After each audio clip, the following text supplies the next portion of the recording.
Hi, Tyler at Infidelity here at Big Sound 2015. We're here on the weekend when the Changstar Pirates showed up.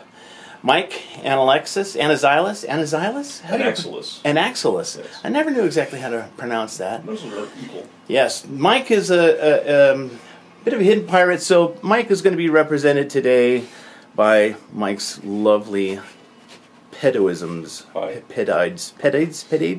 Pedites. And Tyler, Hans, was also here. And we did a lot of really cool stuff. These guys dove really deep into a couple of things. We'll start with the blind testing. And Hans, how was your experience blind testing? It was really interesting. Thankfully, I feel like I did pretty well. Yeah. I was worried that I might do horribly, which would be funny for anybody who's listened to me before. But yeah, I had never done anything quite like that before. You know, I've done some A/B testing at home, but nothing that's blind. Right. So this is good. His test looked kind of like this. You can see that he got the. Well, I can't hold both. Here, could you hold that piece of paper up there? And he did real good on the HD800 with the Bakun Sim Audio and TDVJ. And then when we went to the HE1000 with the flatter impedance response, it was a little more variable, but still got sort of 3 out of the 5 perfectly, and then 1 miss and 2 miss on the other 2. So quite a good score there. And it was interesting, wasn't it? It was very interesting.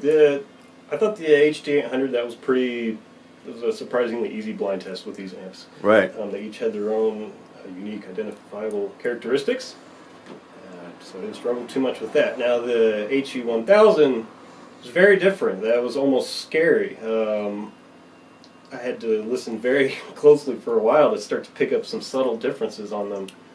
And they were there, and then through some process elimination when you're doing blind testing, I kind of figured them out. But again, it wasn't always perfect. I had to listen to very subtle spatial cues or clarity in like maybe one specific instrument. And did you feel like in the end that type of testing would be directly helpful in selecting amplifiers or headphones or something like that?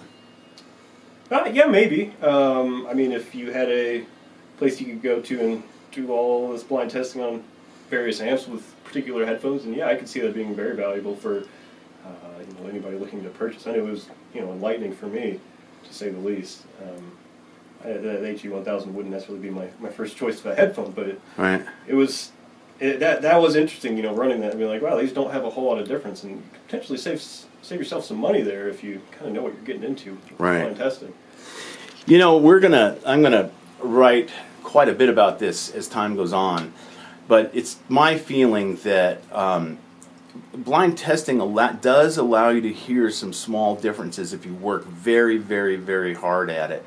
But it also obscures a lot of things, and it also obscures what the subjective experience is like when listening to gear, because this blind testing thing is so objective. So there's this talk that I'm going to have with you eventually on the difference between small and subtle, and what those two things mean. But cool. I'm glad you had an enjoyable time with the blind testing. It was really fun. I was happy to finally do something like that. Yeah, and you did well. Mike, on the other hand, did some blind testing. This was a test that I really, really wanted him to do because he's a big believer in the Yggdrasil. The Yggdrasil DAC and its R2R nature versus the Delta Sigma type DAC of the Antelope. And so day one, we did some blind testing. Mike, how did that turn out? Well, that was fascinating. You really got to realize, because what you're doing is you're adjusting and adapting to a whole sort of unique set of testing protocols. So started off okay, but then things started to go to statistical randomness to the point where you're like, wow, this is really interesting. My normal way of listening to upstream material is through a specific song that I know over a set period of time using equipment that I know, and that's usually how you come to a conclusion in that comparison. Now, when you jump into a protocol where you've got unknown junction boxes and miles of cables and other switches and tracks you don't know that are set in a loop every 10 seconds, there's a learning curve. So I had to start learning about all sorts of different issues that came up within that set protocol. And within that protocol, you start to psych yourself out, you start to set yourself up, you start to do all sorts of interesting things. We talked about this. Obviously, let's go ahead and get this out of the way, that the differences between DACs are much more difficult to discern than most of the amplifiers. So that's just the way it is as a given. However, I think we can all agree that there are differences to be found that you can point to and document. Now, whether that translates consistently into any certain particular blind test environment is another question, and it's an interesting question. Yeah. And it's a question that comes up a lot on internet forums when we talk about, you always get these 50-50 statistical tests thrown out there for the sake of supporting one side's particular viewpoint on the subject. And whenever I've read these arguments and we've talked with other people, talked about these things, it's always occurred to me that the methodologies always seem a little bit unnatural and a little forced, and just there's all sorts of variables and issues where I start to wonder, like, are these imparting certain biases or causing issues with how people are obtaining the results that they're getting that they're quoting as absolute truths?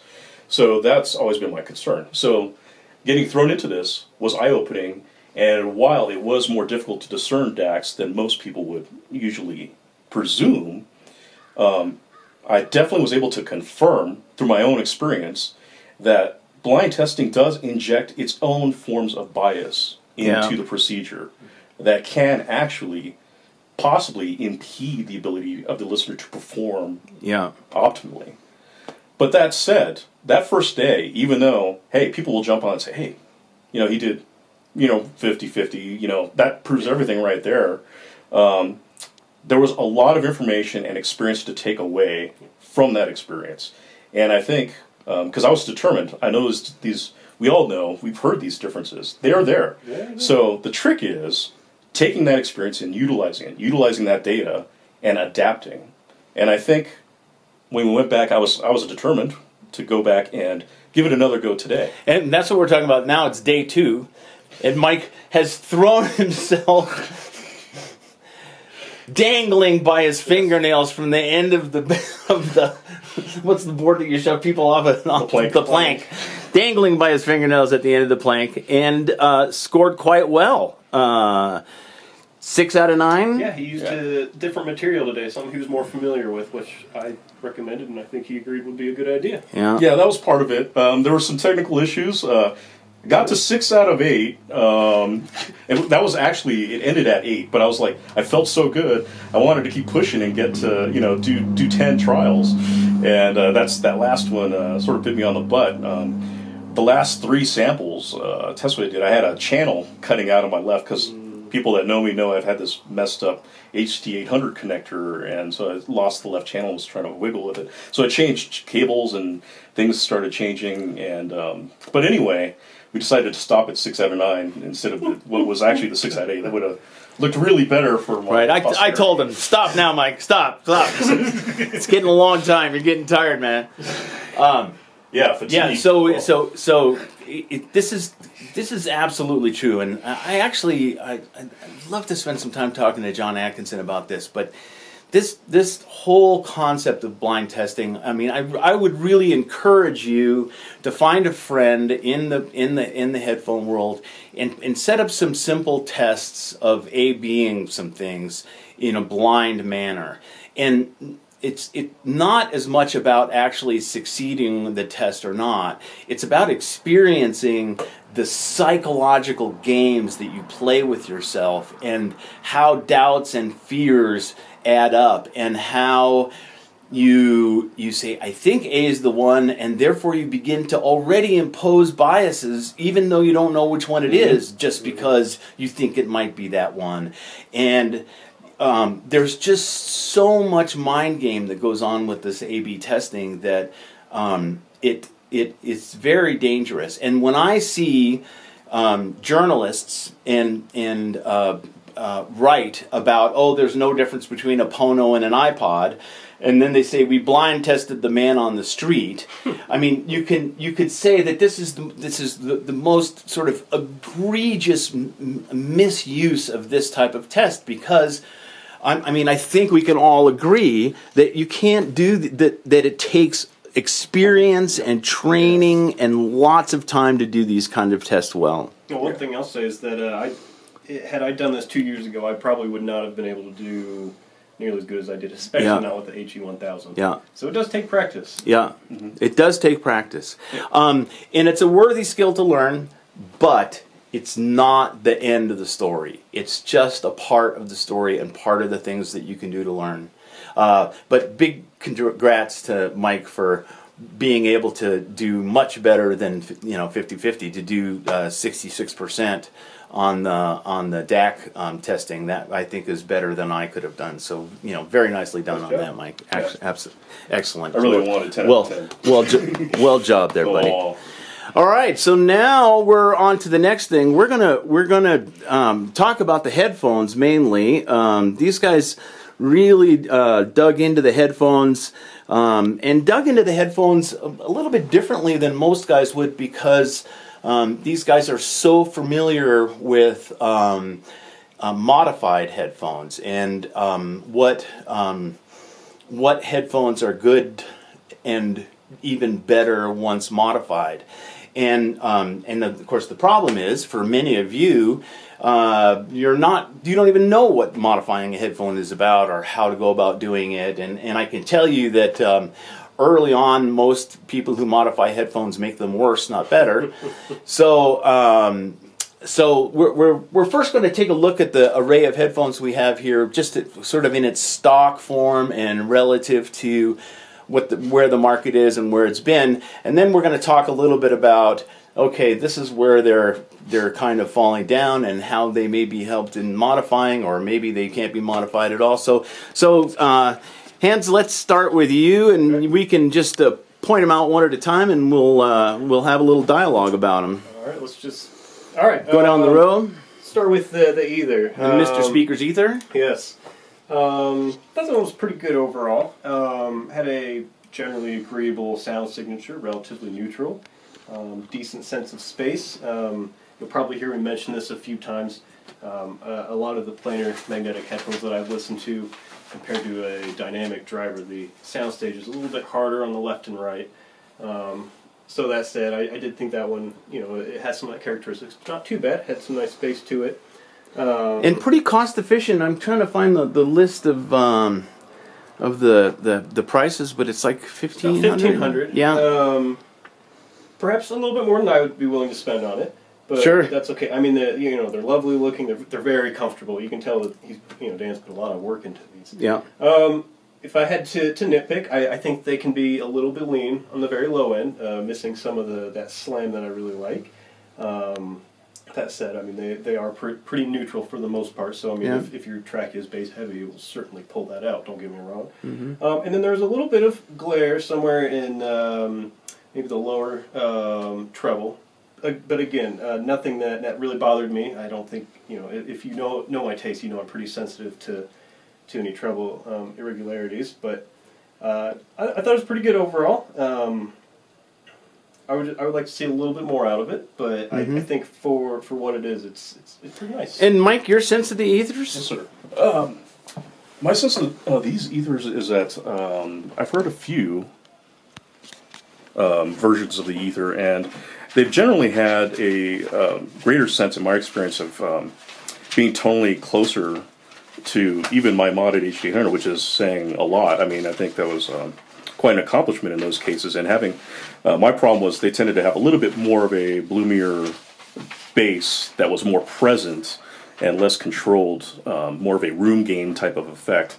However, this ether, for some reason, compared to the samples that I've usually heard, I would have to agree with Hans that it's much thinner than what I'm used to hearing, surprisingly so.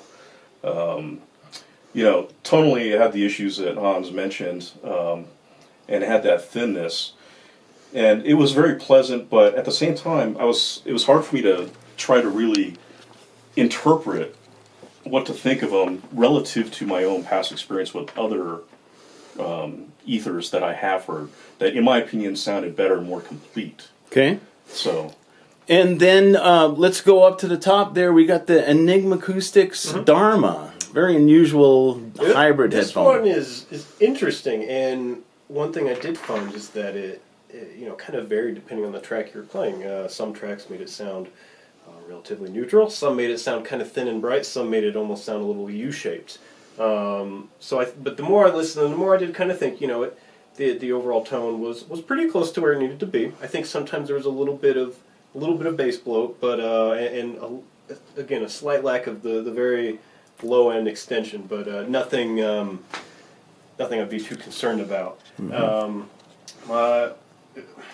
Really, I did enjoy it on a lot of tracks. I would just say it didn't have perfect cohesiveness from top to bottom, and I think given the dual driver, and this is the first dual driver headphone I've heard, so I can't speak for how they might compare to others.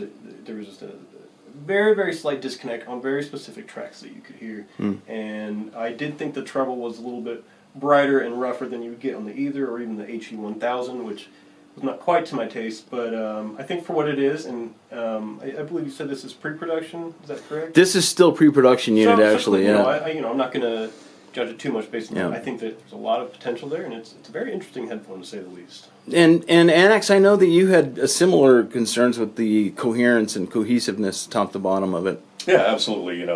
Being familiar with multiple drivers, whether in IEMs or headphones. I've heard the K340s before, and is it the O Bravo that's coming out that's also a dual driver? Or the O Bravo? No, I think they had the Heil air motion it. transducer in one and a dynamic in the other, Right, or something right. like that. And so I've heard multiple samples of dual drivers before, and they all have their positives and negatives, and the big negative is usually the lack of coherence, where there's a huge difference between hearing the single driver versus the woofer or whatever they're using to complement it.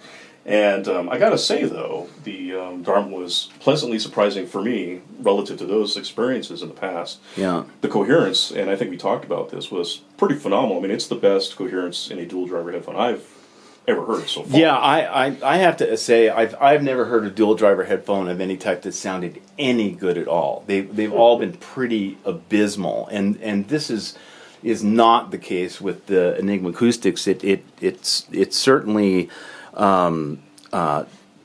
tries very hard, if not succeeds, in playing in the league of these headphones Absolutely. out there, for better or worse. That Absolutely. none of them are ideal. If there's anything, there might be two issues where if you listen critically and hypercritically, you might get a little bit of that upper mid area where you notice a dip, where that's where that crossover between the drivers is happening.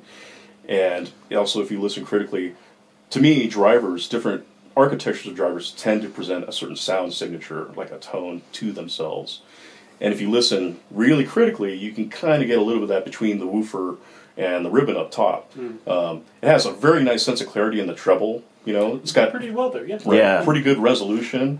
There's a lot of positives. I mean, honestly, if I didn't listen critically, I could probably get away with listening to a lot of that and be very happy with the Dharma.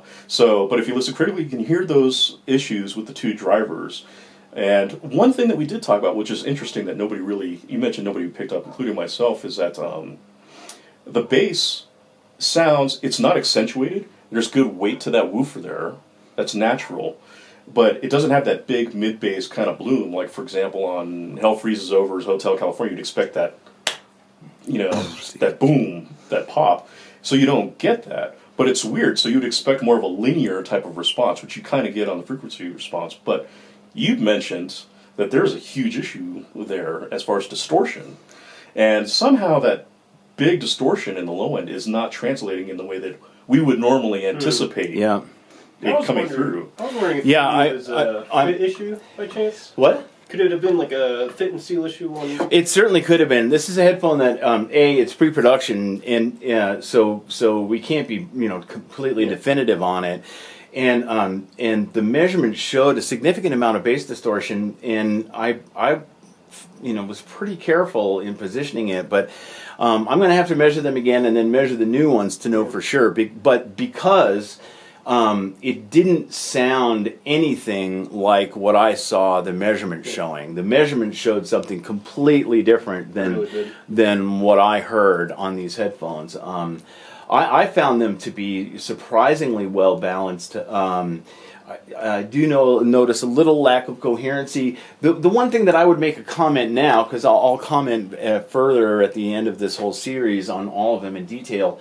The one thing I will mention is the impedance response of these headphones does vary fairly widely, both in that the dynamic driver has a big primary resonance hump like most dynamic drivers do, but there's also a significant impedance variation in the crossover region, which means that this headphone will likely be colored significantly from, say, for example, the Bakun current source amplifier at the end there, or from an OTL tube amplifier that has a fairly high output impedance. So one thing to be careful of the Enigma acoustic headphone is likely that you'll want to use it with a low output impedance headphone amplifier, because it might become colored otherwise.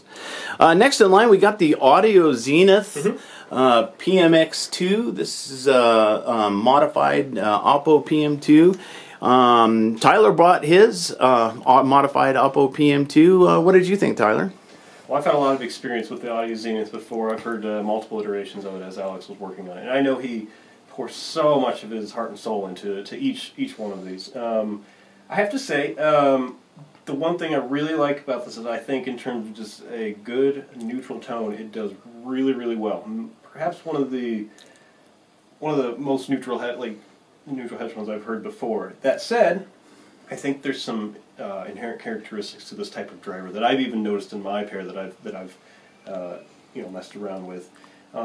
It's not the fastest driver around. It's not the most articulate. It doesn't have quite the level of technicalities as some of the other top-of-the-line headphones have. Mm-hmm. That said, that's not something that particularly bothers me so much, because I'm more concerned about tone than I am articulation and everything. But I think it's a good effort. I think if you are interested in a very neutral tone and not as worried about some softness or incisiveness or the most technically advanced headphone out there, it's pretty nice. Yeah. And the one great thing, it's comfortable, it looks good. You can run it from about any source and get some good performance out of it. Yeah, it certainly does. It's certainly a more portable headphone than any of the other headphones here. Annex, what was your thoughts about the PMX2? Well, I've heard multiple PMXs as well as Hans has, and multiple Oppos in various states. Just off the bat, I have to say I appreciate its neutrality, as Hans mentioned, and I appreciate the kind of listener that those headphones are built for, and the fact that you can have an easygoing listening experience without being fatigued, without having to worry about what your source material sounds like, and just listening to the content of your music collection, and just being taken to a place where you don't have to think about stuff and just zone out. So I can appreciate that. But on the other hand, for my own personal tastes, I'm into the audio scalpel, the audio analyzer, the microscope, where I need those sharp transients, I need that every bit of resolution, I need all those micro and macro dynamics and just the big swings, the big liveliness of the type of live performance that you get from real musical instruments playing right in front of you in a live setting, and that's kind of what I shoot for. Yeah. So while it's not my personal cup of tea and my weapon of choice, I can certainly appreciate the kind of listener that would want that neutral, even response that is not going to upset them when they listen to the music they just want to hear and not think about anything else. Yeah. So I can really appreciate that. And I got to say, the modders, whether it's Alex and even Hans has done some of his own personal mods, they do good stuff. You have plentiful options. I tend to prefer the leather pads on them. A lot of people prefer the blurs. And the fact that it is a headphone that can be inoffensive and have such a wide breadth of acceptance, at the same time benefit from people tweaking here and there to maybe get a little bit more out of, is certainly a welcome thing. Yeah. So like I said, not my weapon of choice, but I certainly appreciate it, and a lot of other people do. Yeah, a lot of versatility there, but in my mind, doesn't quite play with the rest of the field when it comes to this very fine, clean, clear, transient response and sense of air and those micro details and stuff like that. But a very pleasant headphone to listen to. Moving on, up on top, we have the venerable HD 800. So, what do we think about the stock HD 800? I didn't particularly care for it. That said, I did have somebody that they had Annex's old Super 7 amp and had been modified. I told him, I'm not crazy about the stock 800. It's interesting. It's not that it sounded too bright for me. It was more that it sounded kind of lean and the treble sounded a bit etched stock for me. But he said, why don't you try it out of this amp and let me know what you think. And, I didn't think much of it, but as soon as I listened to it on that amp, it completely changed. It gained a lot more power on the low end. It even, made it a little bit sweeter sounding. So there's definitely something to be said. Even with the stock HD 800, you can find the right gear to pair with that really can change its character in some wonderful ways. That said, I'm more of an HD 650 type of guy, but I can certainly appreciate what you can get out of that. And maybe down the road, if I have some extra money, I'll look into that and find that right amp for it. But you would mod it. Yes, I would mod it. and Mike, master of the HD 800 mod, still working on the mods. Still working on everything. But Master of nothing. Mike is certainly the inspiration for. If you go to Interfidelity and search for HD 800 ANAX site :interfidelity.com, you'll immediately find an article about modifying the HD 800, which follows one of his early modifications. He's now done further mods. How's it been treating you? The mods or the HD? The mods and the modified HD 800. Well, maybe I should just back up a little bit and talk about a little bit of my earlier HD 800 experiences along the lines of what Hans was talking about. We all started, say, probably on Head-Fi, and I had heard the HD 800. I heard nightmare stories about it being thin and analytical and just not being pleasing to listen to. And that is not the sound that I was shooting for when I started in the hobby. So based on all the readings that you do on forums, I had decided that the Lear plus the LCD2 was probably going to be my thing. And that was until I actually went to meet and started listening to all these different things. Found out that wasn't quite the sound for me, and I heard the HD 800 on various rigs as well at the meets, and what, most people were pretty much spot on. Analytical, bright, thin. Boy, what the heck is going on with these things? Is this some sort of torture device? Are these actually meant for listening? I'm not quite sure. And it wasn't until one of the meets at Venice, California over there, I actually saw Craig Uthis from Eddy Current with a prototype amp called the Super 7. And he had an HD 800, and we plugged it in there. And this was it did not sound like anything that I had heard it on prior. You had bass, you had big dynamics, big punch, space and air, and all that, and you started hearing much more of the music that was on your recording. And that's when I started having that conversation with myself. Jesus, is this a road I want to go down to? Because my budget at the time, I was like, hey, don't need to spend more than $500, on a phone or whatever. But yeah, so I sat there and realized, hey, I see what this driver can do. And from there, I realized, ever since then too, I just still have not heard a driver that is simply as capable and is resolving and getting as much out of the music that you have in your collection as the HD 800 has. And the trick has been to find that right synergy of upstream gear, the right acoustic sort of environment for that driver to excel and do the best job that it can, and keep its strengths and mitigate its weaknesses. So I would tell people, look, if you're interested, I see a lot of people jumping into the hobby and going straight for the HD 800, and while that's okay, this is not a plug-and-play phone. No. This is a plug-and-pray phone. Yeah. All right, so Windows users know what I'm talking about. So you're going to get your HD100, you're going to start plugging into everything. I mean, I got to tell you, when I got that headphone, when I decided I'm going to be an HD800 guy, I started off with the DAC port while I was waiting for eddy current to build my Super 7, which took 7 months. And I did not spend more than a total of maybe 20 minutes in 7 months listening to that headphone out of a DAC port. I just could not take it. Right. So people got to be aware that this headphone needs care and understanding. If you want an easy solution that's going to get you closer to where you want to be on a cheaper budget with less fight and less trouble, might be better to explore other options out there. Well, and Tyler would say, what would I say? The HD650. Yeah, 600. Maybe we should just speak for him. 600 and 650. We don't need this guy anymore. Right. I mean, here for the.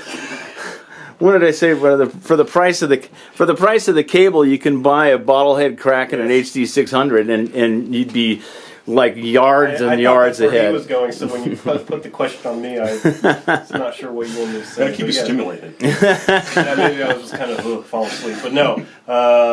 It's like a blind test. I mean, yeah.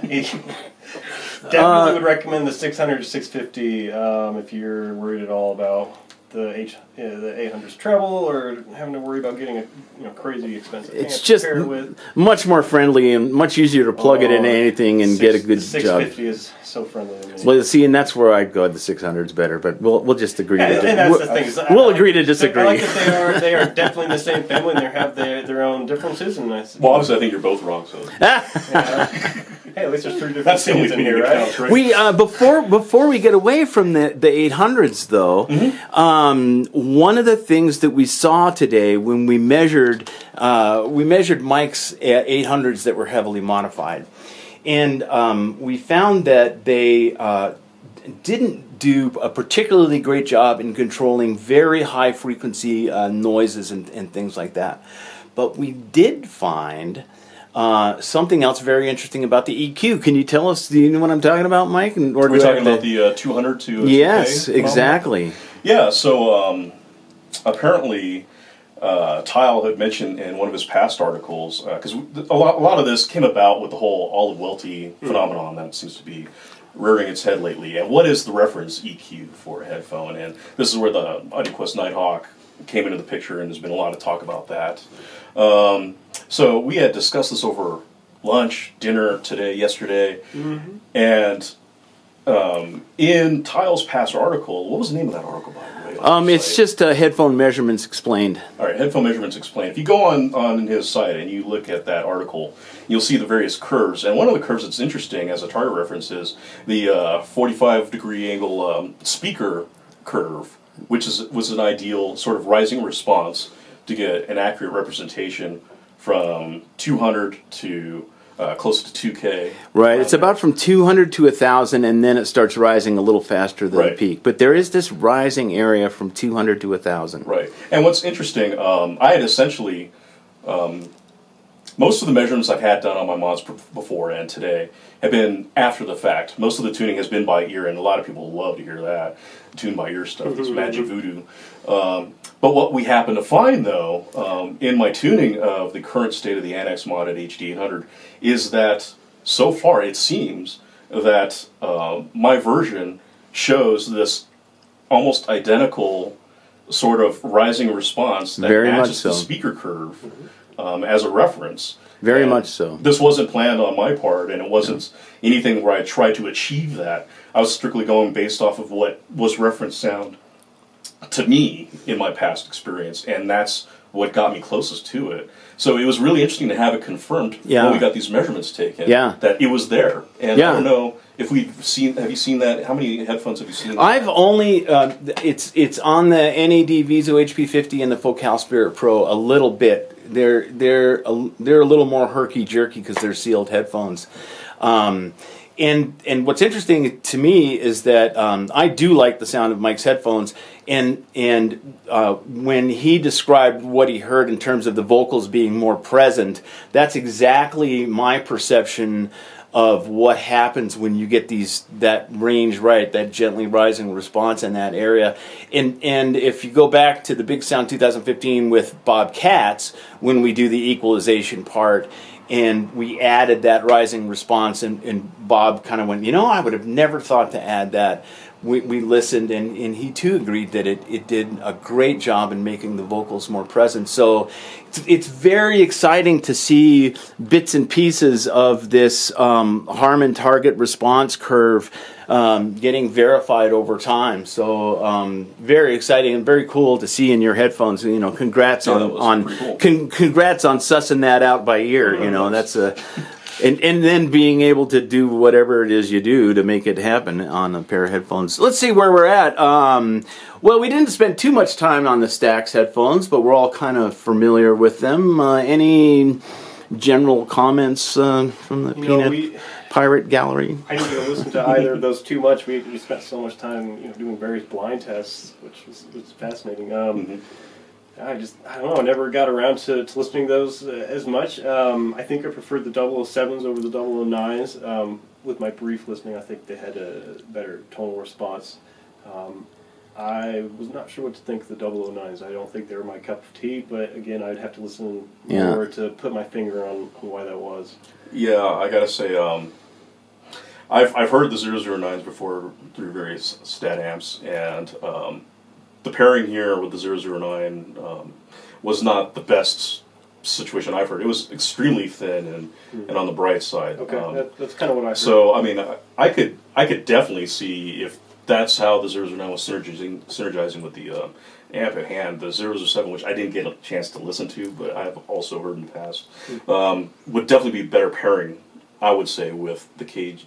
What is the name of that amp? Well, that's the KGSS Special Reviewers Edition, but it's a KGSS, right, basically. And so, yeah, I could see the 007 sounding better with that, because it usually sounds a little bit darker and meatier to me.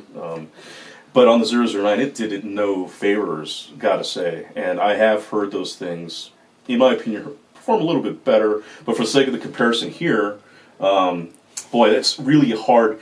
If someone's coming in here and hearing the 009 for the first time, boy, that's a tough sell, unfortunately. But I do, based on prior experience, think it is one of the best headphones ever made, and I think it can be made to sing. I can see that. More, I would like to hear it with some other amps. I think it's a little bit picky, like the HD800 actually. Requires a little bit of plug and pray a little. Did you ever see those 007s and 009 clones that I'm not going to remember the guy's name on Head-Fi, but he made by hand? There's a guy. Shinsetta Wongs? Shinsetta Wongs. Yes. Yeah. I actually heard a pair. Did you hear a pair of them? Yeah, how were they? Pretty good. Yeah, they're pretty neutral. Yeah. Wow. Yeah, I think they sent some to Marv. Yeah. And I got to hear some of those. There was a DIYer who built essentially 009s and 007 clones by hand that that worked very well. And I had them here and measured them. I'm pretty sure I measured them because they were.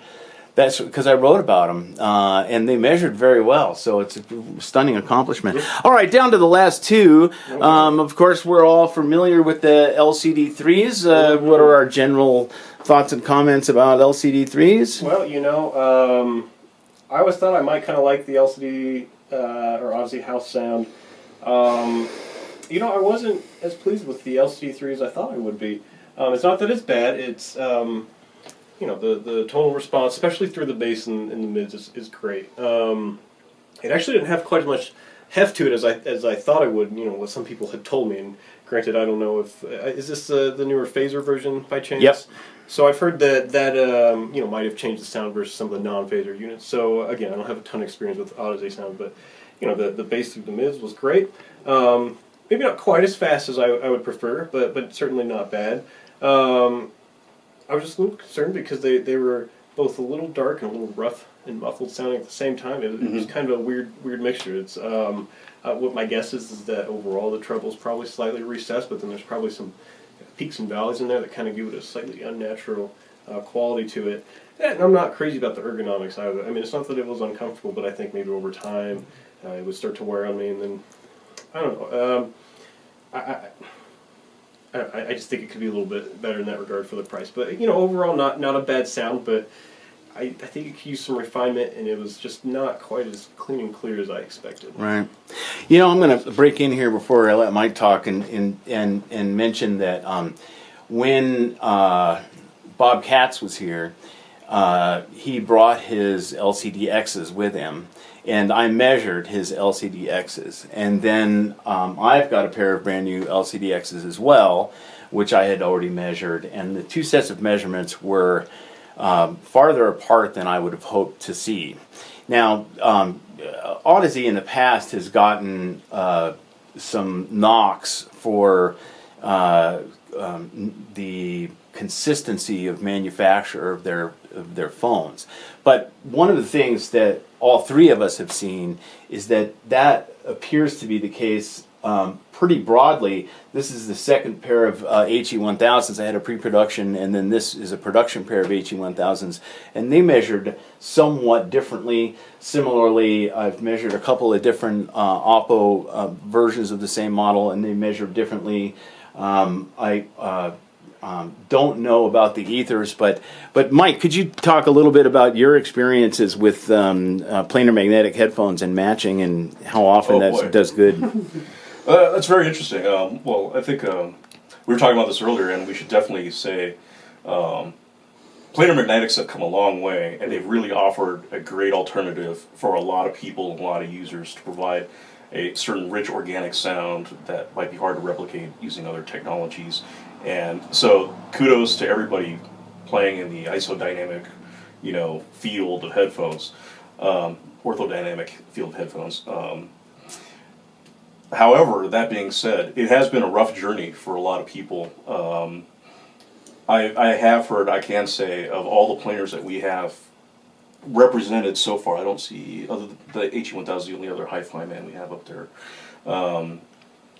I've heard various differences, and working with Marv from Changstar, measured tons of variability between headphones to various degrees over time.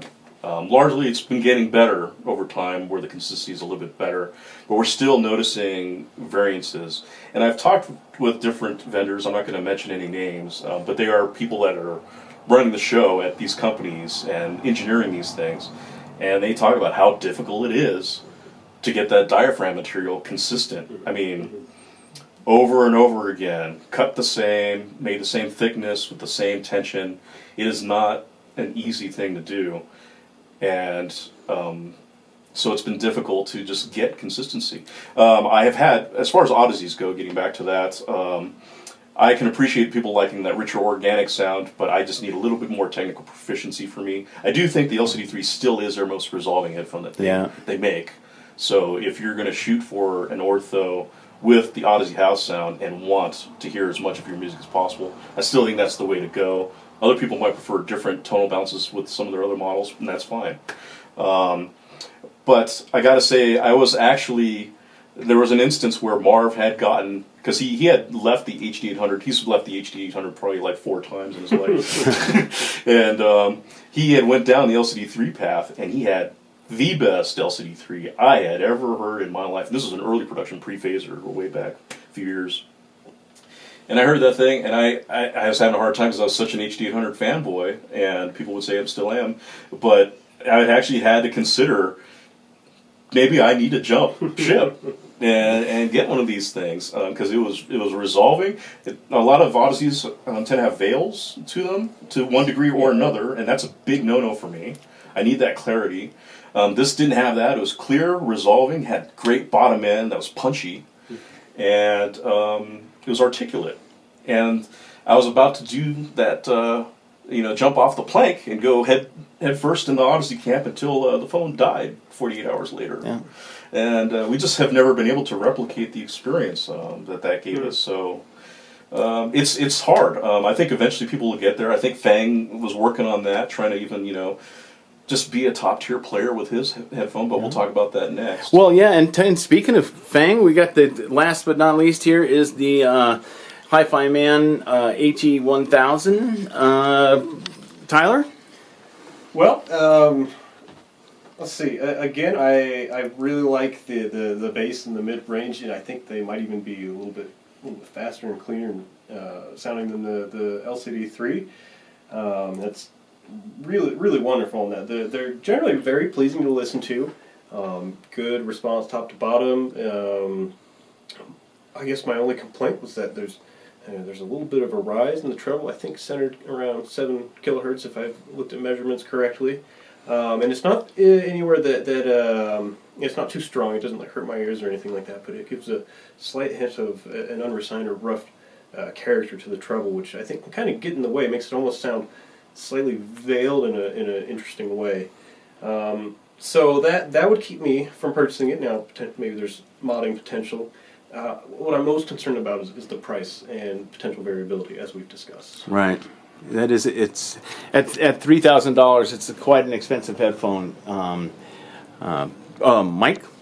Yeah, the HE1000 is a fascinating phone. I think what my recommendation for it would be for people that want that sort of fast, more ethereal sounding Stax type of experience, that listening experience, but don't want to have to get a Stax amp and want to be able to drive that sound out of like a phone or some other portable device that's really small and pocketable.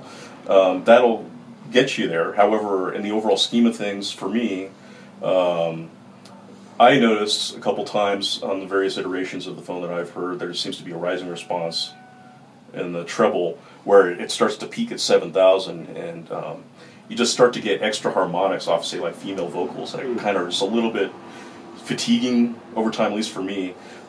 Listening to, for example, I think we tried this yesterday with Hotel California. I think we tried that on everything. Well, yeah, we did everything. But the hail comment that you had. Oh, yeah. Yeah, so there's the start of that track. People will know it's like the music starts and people start clapping their hands. And you hear that clapping. It's very organic, and natural sounding. And then you get strings.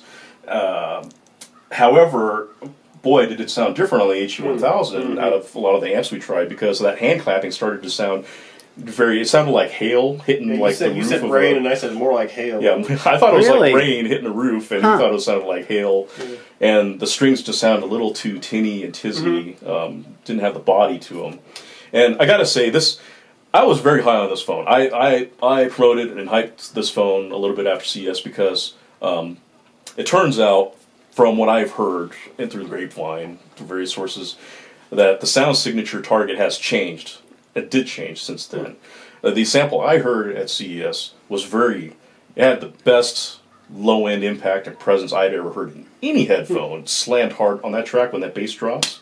It punches you, in the gut. And it had a very nice, tactile, organic, natural tone and timbre to everything. Whereas this has that more thinner sound, right? I still find it pretty full-bodied, but I think I know where you're getting. Right. So I think what I had heard is that the voicing had shifted in the target to try to be more Stax 009 sounding, to play in the same ballpark for various reasons that people can surmise. Unfortunately, that's not the sound that I was hoping for and really appreciated then, but a lot of people do like that, and that's fine. In the for what it's worth category, I had a pair of middle time frame, not an early pre-production, but a kind of a middle pre-production unit and a production unit, and they measured a little bit differently, but not much as these things go. So that may have been before my pre-production unit. When did you get yours pre-production unit? Probably like 4 months ago, 5 months ago, or something like that. Yeah, the unit I heard obviously was in January. Yeah, it was maybe even a prototype rather than pre-production. Yeah. Well, and so there was also all sorts of amplifiers and stuff like that. I can tell you that the Pyrates here really had a very busy weekend, but they had a busy weekend with their own agenda. Being like they are, I really had no control whatsoever. I fed them every once in a while. I swabbed out the deck every once in a while. Sure pet food counts. We started the bilge pump every now and again, and we did survive the weekend, and it was a great great weekend. time. Fantastic weekend. Totally enjoyed it. Thank you very much, Mike. It was great to Thanks, have you Tom. here, Tyler. Yeah. It was great to have you guys here. Awesome. And we'll see you guys when the next victim shows up tomorrow. Until then, toodaloo.